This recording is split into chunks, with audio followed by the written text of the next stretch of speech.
Yes Smitaben નમસ્કાર. ઓમ ચિરંજીવી આયુર્વેદ હોસ્પિટલમાં તમે પહેલી વાર બતાવી 10 દિવસ પહેલાં. તો તમને શું તકલીફ હતી?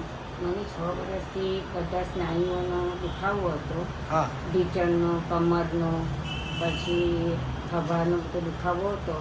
એ બધું ઓછો થયો. કેટલા વર્ષથી હતો? 6 વર્ષથી. 6 વર્ષથી, બરાબર છે. તો આ 10 દિવસની ટ્રીટમેન્ટમાં તમને કેટલું સારું છે? 10 દિવસની ટ્રીટમેન્ટમાં બધું જ સારું છે. ઓકે, કામ બામ બધું થઈ શકે છે? હા, થઈ શકે. ટકામાં કેવું તો કેટલા ટકા સારું છે? ટકામાં બી સારું જ છે. કેટલા ટકા, કેટલા પર્સન્ટેજ?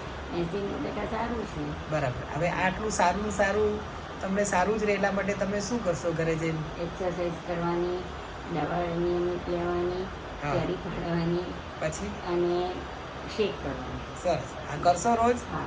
બસ, તો પછી તમારો આ જે ફાયદો થયેલો છે એટલે ને એટલો જ રહેશે, એ પાછો વધી નહીં જાય, બરાબર? એટલે દુખાવો પાછો ચાલુ નહીં થઈ જાય.